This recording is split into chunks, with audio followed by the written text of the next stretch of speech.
Hi there guys, in this video I'm going to show you the most important tips and tricks for iQOO Z6 Pro.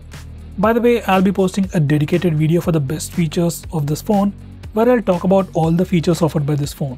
So definitely check out that video as well, link will be in the description. With that said, I'll first start off with the navigation gestures. Now once you enable the navigation gestures, you can swipe from the bottom of the screen to go home. You can swipe and hold for recent apps. And you can swipe from the left side or the right side of the screen to go back a step. To trigger Google Assistant, you can swipe diagonally from the bottom left corner or the bottom right corner. Just swipe it and Google Assistant will trigger.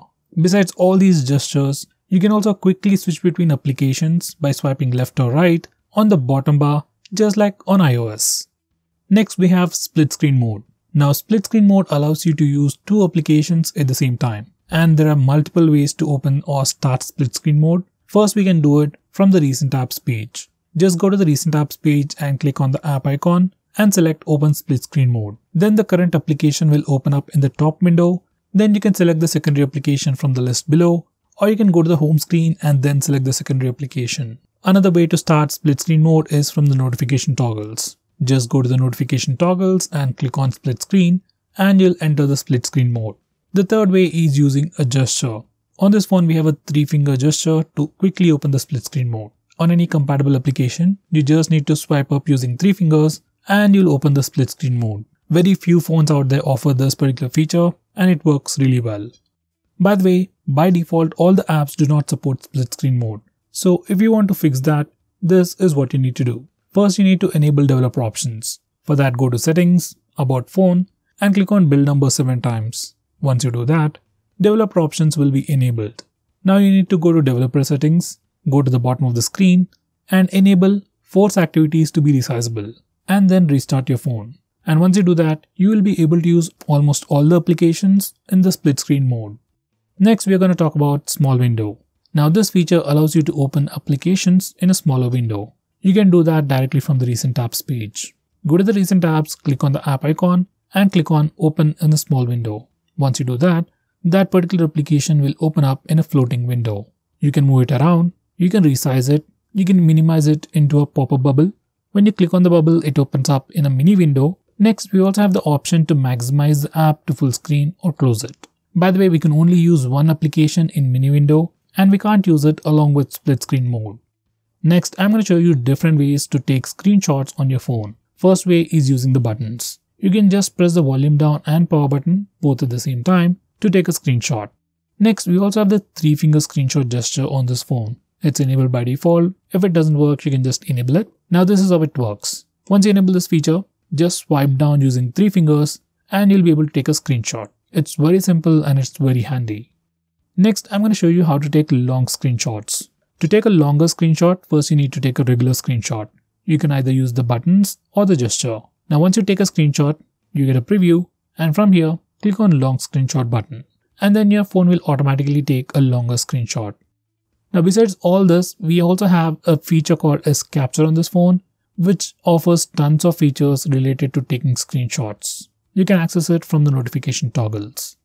Next we have Nearby Share. Now this feature allows you to share files between different Android devices over Wi-Fi. Almost all the Android phones these days come with Nearby Share. First you need to enable Nearby Share on both phones. On your phone, set visibility mode to everyone or contacts. If you're sharing files with someone new, then set visibility to everyone. It'll automatically change to contacts after some time. Now once you're done that, select the files that you want to share and click on the share button. You'll see all the nearby devices on the share menu and just click on the nearby device to quickly share those files over Wi-Fi to the other Android device. Now this feature is just like the Share It app, but it's an inbuilt feature that comes on all the latest Android phones. Next we have Vivo Share or iQOO Share. Now this is an application that you can find on Vivo and iQOO phones. It's just like Share It, but only for Vivo and iQOO phones. It'll allow you to easily share files between Vivo and iQOO phones over Wi-Fi. Here's a quick preview.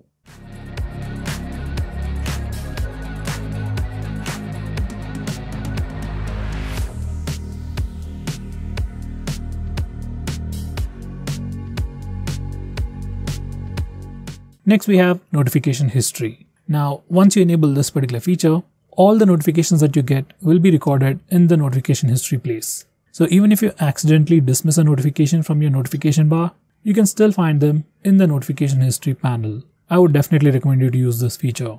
Next, we have Privacy Dashboard. Now this particular feature allows you to see which application has access to your camera, GPS, microphone and other permissions. And at the same time, this particular feature allows you to see which applications have used which particular permission at which specific time. So you get a complete timeline history and you can easily find out which applications are misusing permissions, and from here you can also block those applications from accessing those permissions.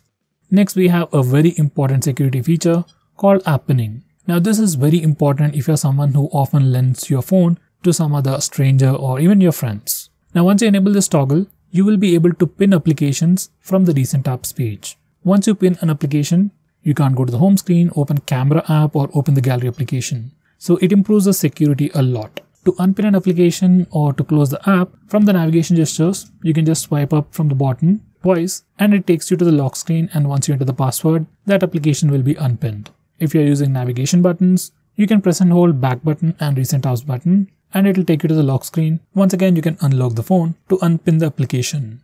Next, we have blur recent apps. Now there are some applications that you want to blur the interface in the recent apps page. Let's say for net banking applications, you don't want others to check out your balance details or other information. You can blur those applications in the recent apps page. You can do all that from here. Next, we have background power consumption management. Now on this phone, apps get killed automatically most of the time. For some reason, if you don't want some specific applications to be killed automatically, then you can do that from here. Just go to settings, select the individual application and select do not restrict background power usage. Once you do that, this application will not be killed automatically in the background or whenever you lock your phone. Next, we have a quick shortcut to rotate photos. Normally on other phones, if you want to rotate a photo, you have to select the photo, go to edit and then rotate. But on this phone, on the default albums application, you can just select the photo, open it up and then put 2 fingers on the screen and rotate them manually, clockwise or anti-clockwise to rotate that image. It's a really useful shortcut and I wish others implement this feature as well. Next, we have some brand new photo editing options on this phone. Now once again, to use these editing options, we need to open the albums application. Just select the application, go to edit and we have tons of photo editing tools. Out of them all, you might be interested in Object Eraser, where you can erase some objects in the photo. It is still in the beginning phase, but this particular feature works really well. Next, we can also hide photos in the default Albums application. To do that, just open the Albums app, select any photo that you want to hide, then go to Menu, and then click on Hide. Now that particular photo or video will be hidden. Now to check out all the hidden files on the phone, you can once again go to Album Settings and go to the Hidden section. There's no password protection for the hidden section, but we can lock the entire album's lock itself. Next, we can also check out recently deleted files. Now, whenever you delete files in the default albums application, they won't get deleted immediately. You can find them in the recently deleted section. After a few days, all this stuff get deleted automatically, or you can also delete them manually from here. Now, if you don't like this particular feature and you want files to be immediately deleted on your phone, then you can disable this feature from the album settings. Next, we have video editing options. Now this is one of the few phones out there which actually gives us video editing options directly on our phone without installing any third-party applications. If you're a YouTuber or someone who just wants to create some smaller videos directly on your phone, then this can help you a lot. Once again, go to your albums application, select the video, go to edit, and from here you can actually edit this particular video. You can crop the footage, split it, add extra music track, and do a lot more directly on your phone. Next, we have video compression option. Now this is another unique feature that I found on this phone. Basically, this feature allows you to compress a video all the way from 1080p to 480p. Let's say you want to share a video with your friend, but at a reduced size. Now you can directly compress that video on your phone. There's a reduction in quality as well as the size, and I would say the compression is pretty decent. Next, we can also change the recent tab style. Now, there isn't any complicated stuff going on here. You can just do a pinch out and pinch in gesture on the recent tabs page to change its complete style. Personally, I like the default one. Next, we have dark mode. Now you can enable the dark mode from the display settings or directly from the notification toggles. Once you enable it, all the system UI elements and even some system applications and Google applications change from the default light theme to the dark mode or the dark theme. Here's a quick preview. By the way, we can also schedule the dark mode to only work at night, which can also be pretty helpful. Next, we have default app management. Now from this place, you can change your default phone dialer, default SMS application, default browser, and so on. So if you want to change it, you need to come to this place. Next, we have flash notification. Now once you enable this feature, every time you get a call or notification, your flashlight blinks and gives you a notification. Now this particular feature can be pretty handy if your phone is lost and is in silent mode. Next, we can also display the battery percentage directly on the status bar. If you want to do that, just enable this toggle. Next, we can also display the network usage on the status bar, like how much you're downloading and how much you're uploading. You can check out all that information on the status bar just by enabling this toggle. Next, I'm going to show you how to disable the lock screen carousel or the lock screen poster. Now, on your phone, whenever you go to the lock screen, do you see a different wallpaper every time? If you don't like this particular feature, you need to disable the lock screen carousel or the lock screen poster from the lock screen settings. And this is how you can do it. Just disable the toggle to have a static lock screen wallpaper. Next, I'm going to show you another important security feature. Once you enable this feature, let's say you lost your phone or just misplaced it, then no one will be able to completely shut it down from the lock screen. To turn it off, you need to unlock the phone and then only you can restart the phone or shut it off. Once again, it's a very important security feature and I would recommend you to enable it.